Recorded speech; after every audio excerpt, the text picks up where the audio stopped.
Hi all, today we are going to start AC potentiometers. So till last class we have seen the DC potentiometer. In DC, in the case of DC, only magnitude will be there. There is no concept of the phase. So only magnitude of the unknown EMF is compared with the standard cell EMF. Whereas if you go for the AC, so AC if you take any vector, like for example any phasor, like let us take for example the voltage is represented by magnitude and an angle, which is called as the polar form, or we can represent this in this form. This whatever is this phasor can be resolved into the x-axis or the x coordinate or the real component as well as the imaginary component or the y coordinate. So this x coordinate is represented by v1. So this can be represented as v1 plus this imaginary component will be j times of v2, that means the voltage produced in the imaginary axis. So if you want to know about phasor representation of the voltages in AC, you can please refer to the basic electrical engineering playlist. I have explained what is the phasor representation and phasor analysis of AC waveform there. So you can please refer there. I hope you already have the idea about the AC. So that's why for the case of AC, there will be both magnitude as well as the phase. That means whenever you are measuring the value of the AC voltage, you have to measure the both voltage, that means magnitude as well as the phase. That's why it is not same as that of the DC potentiometer. So the balance is obtained only if the phase and the magnitude are balanced. Then only we tell that both the reference value of the voltage as well as the unknown value are balanced. So there are two types of potentiometer depending on which components are measured. So you can see here, because this voltage can be represented as magnitude at an angle of something. So this is measured by using a potentiometer called as polar potentiometer.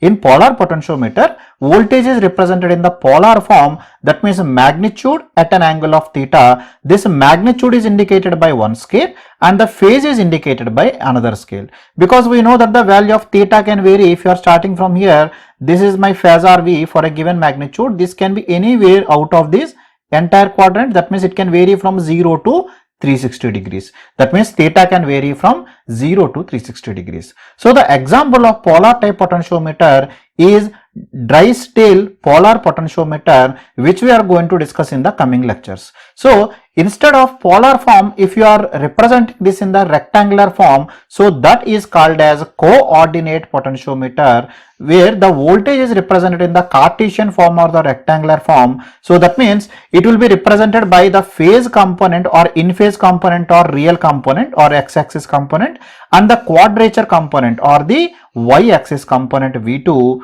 by separate scales. Because we know as the value of theta can vary from 0 to 360 degrees, that means the value of V1 and V2 can be either positive or negative depending on what is the value of the phase. Like for example, you can see if the theta is varying from 0 to 90 degrees, both V1 V2 will be positive. If it is between 90 degrees to 180 degrees, that means if this phasor is here, you can see here that the real component becomes negative, imaginary component will be positive. So let us take for example, if it is in the third quadrant, both real and imaginary component, both the in phase and quadrature components will be negative. Similarly, if it is in the fourth quadrant, so in that case real component will be positive, imaginary component will be negative. That means V2 will be negative. So from the measured value of V1 and V2 using this coordinate potentiometer, we can calculate the magnitude given by magnitude is equal to square root of V1 square plus V2 square, and the phase angle can be calculated by tan inverse of V2 by V1.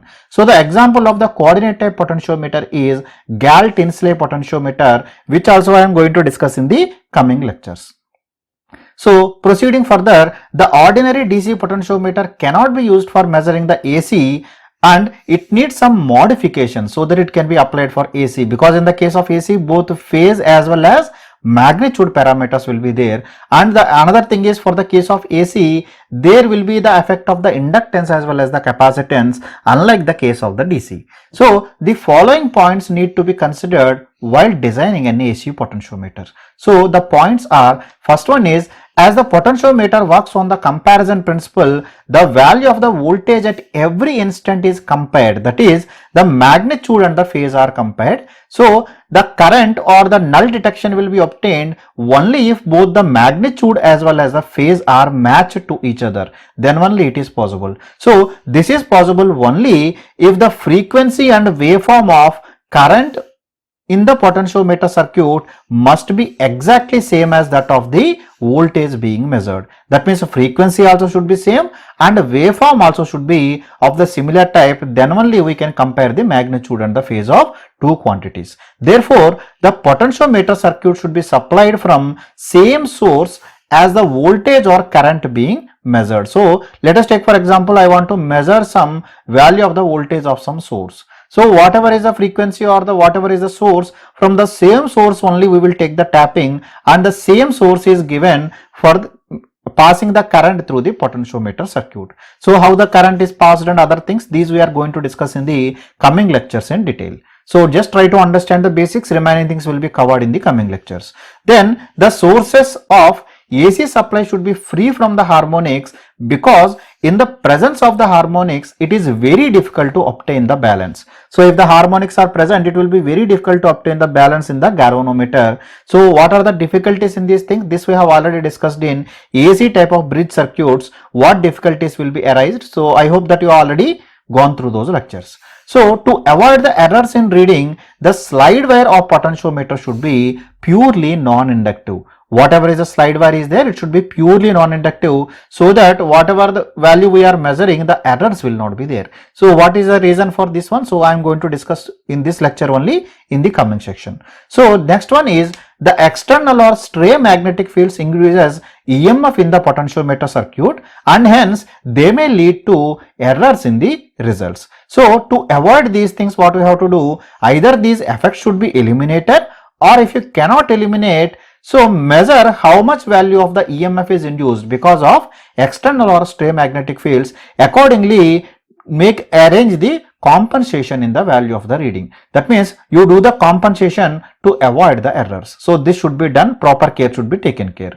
And next one is standardization is generally done with the DC source, that is using the standard cell, because for standardization purpose we can't use AC, because we use the standard DC cell like it is done for the case of DC instruments, and because it is done for DC but actually it is used for AC. So in order to maintain the same working current for the case of DC and AC, so that whatever is the scale is there, that scale we can directly mention the value of the voltage, we can measure the value of the voltage.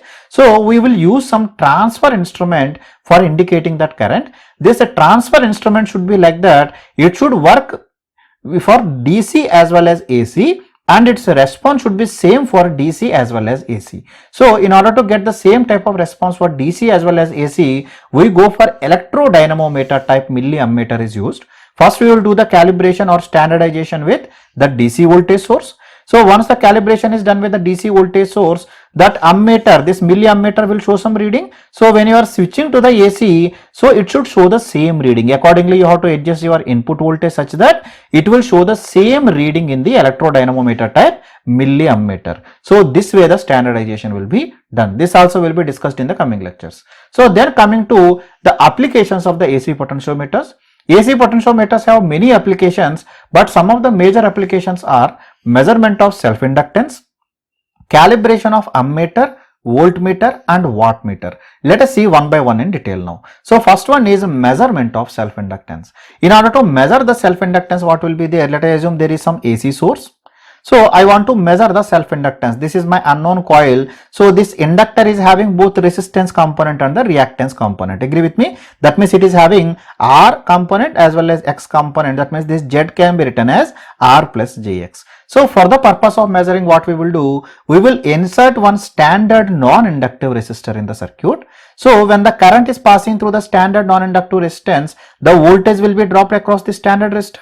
That will be measured by the AC potentiometer, and similarly the voltage drop across this coil under test is also measured by AC potentiometer. Let us assume the voltage drop across this standard resistor is given by Vs at an angle of theta s. That means I am measuring using polar type AC potentiometer. The value obtained is magnitude and the angle.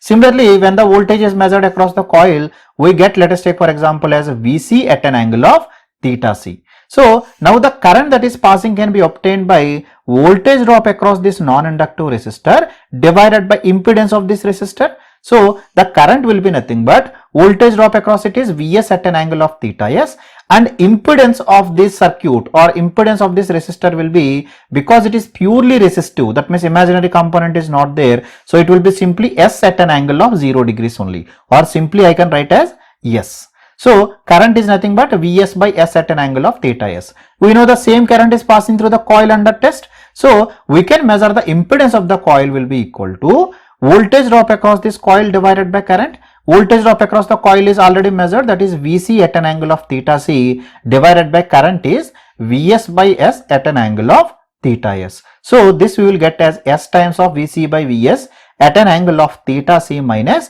theta s. So we know that Z is nothing but R plus Jx. So this one, this polar form I want to represent in the rectangular form. This can be represented as this magnitude multiplied by cos of the angle plus J times of magnitude multiplied by sine of the angle. In this way we can convert from polar form to rectangular form. So some of you who have doubt how to convert from rectangular to polar or polar to rectangular, how to analyze this phasor algebra, please refer to basic electrical engineering playlist, and the topic name is phasor algebra. So there I have discussed all these things in detail. Please refer there. So in this way we can measure the value of R also, we can find the value of X also easily. This is the procedure. Now coming to the calibration of voltmeter or ammeter, the procedure for calibration will be similar to that of DC voltmeter or ammeter only. Only difference here is we are going for AC potentiometer, only that is the difference. So if you are going for the higher voltages, either we can go for the volt ratio box.